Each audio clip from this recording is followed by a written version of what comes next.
Happy Tuesday morning. So we're going to continue today talking about our systematic savings formula. So we've got this from yesterday. Hopefully everything went well. Yesterday we solved for the future, the final amount. We solved for the deposit amount.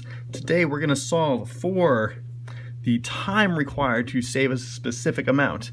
Now there are a few other variables. There's the R, there are the N's in there. We are not going to be solving for those because that takes a little bit more algebraic magic working those out, since they show up in multiple places. But today we're going to solve for time. The idea is, if you want to save a set amount, you plan on retiring someday, you need to save for a down payment, but you can save it periodically. How long do you need to do so? It takes a little bit more work. We see that the variable is up in the exponent. That's going to need a log to take things out. So we're going to follow along. This is going to be two examples out of the notes, the guided notes from yesterday. We'll go along with that. So here's the first example, number 4 out of the notes. We need to have a future value of $3,000. If we can save $120 every month in an account earning 6% interest, how long will it take to do that? So setting up our formula, we've got 3,000 equals 120. Be careful with parentheses here. 1 plus 0.06 over 12 raised to the 12t. There's our variable in the exponent. We've got to work this down to solve for t. Now, order of operations, we're going to work from the outside in. So the furthest away piece is this divided by 0.06 over 12. So I'm going to go through, I'm going to keep my numbers here step by step, and I'm going to evaluate in the calculator only once at the very end. So follow along with the steps. We're dividing by this 0.06 over 12. I will multiply that to the other side.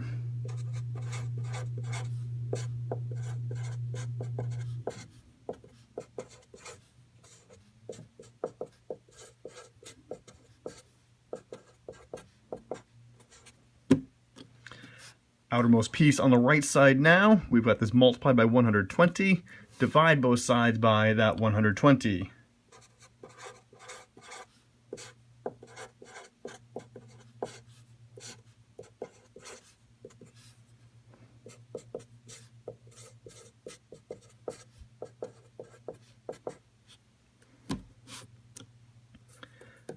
Subtract 1, add that to the other side.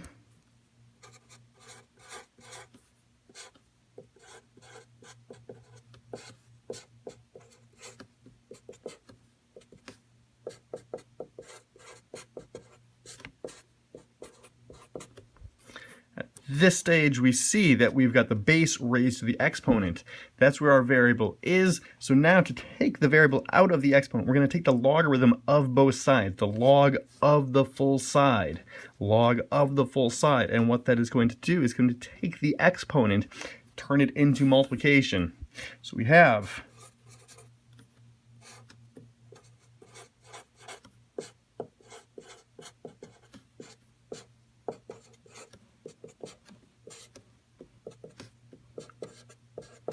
there's our variable turned into multiplication.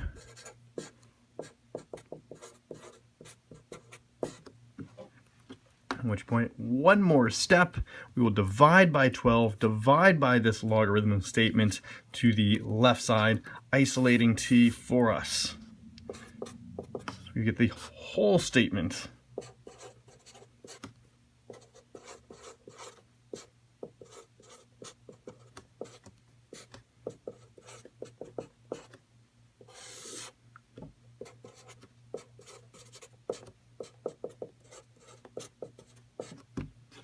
Now here, being careful in the calculator, we do need an extra set of parentheses, grouping symbols here to say we want to divide by everything. If we just do divide by 12 log this, it's going to divide by 12 then multiply. We need to put parentheses around the bottom statement. So now that we've got the t isolated, this is one statement we can plug into the calculator all together.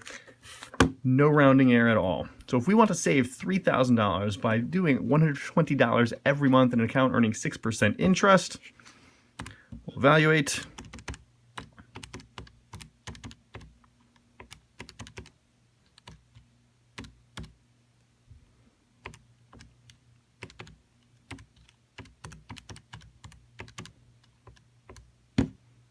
Notice I was careful with my brackets, using the exact brackets that I had here. We have t equals 1.97 years.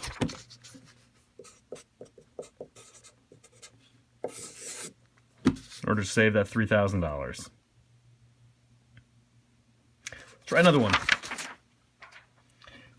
We'll find that it really is just the same steps over and over and over again. So once we get down, it's just the algebra working through. Tomorrow, we're going to program this into our calculators. We'll work through and create calculator programs, much like you did with the quadratic formula in years past or other calculator programs, to automate this. We're doing the same thing over and over again. If we can think logically, we can automate the system. So here's the case. I need to save $2 million by doing $550 every paycheck. Now I get paid 20 times a year into an account that averages 8% return per year. How long until I no longer have to do this? Not saying that I don't enjoy it, but how long do I have? So evaluating everything into the formula, or substituting everything into the formula.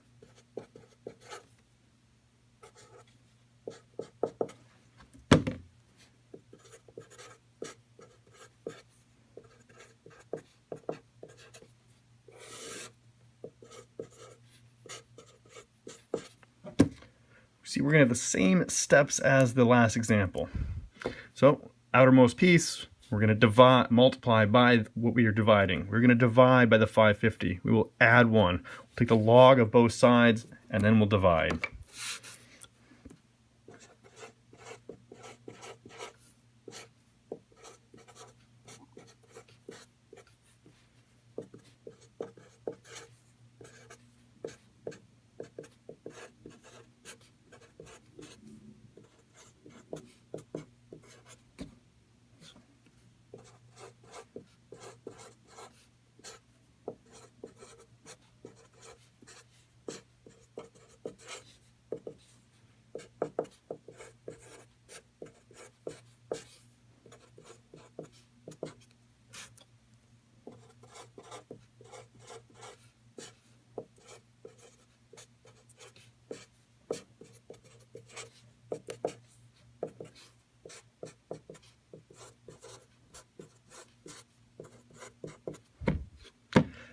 Last step, we've got the variable in the exponent, that's the outermost piece.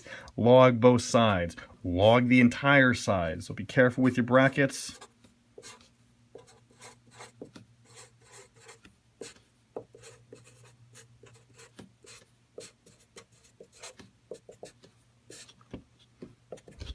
And that variable, the exponent, turns into multiplication.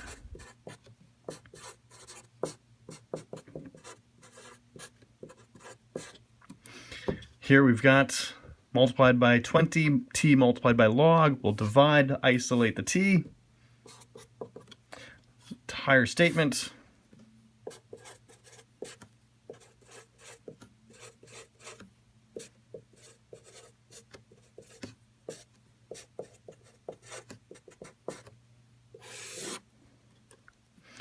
In brackets, 20 log 1 plus 0.08 over 20.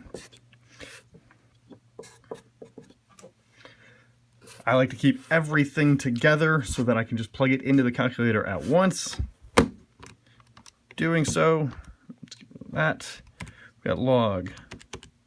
Oops, I missed a 0 in there. That should be 2 million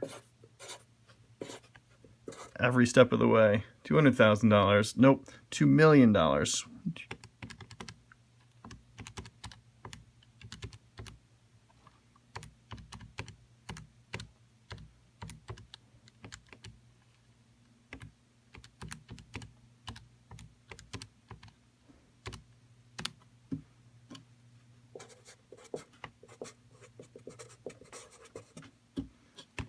A little bit more than 34 years.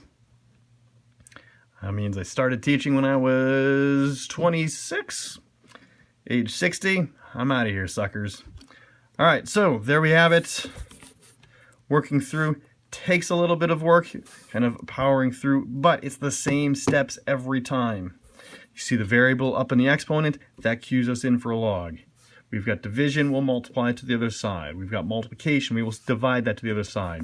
We've got subtraction, add it to the other side. Variable in the exponent, log both sides, isolate the variable. Good luck, bring your calculators tomorrow. So long.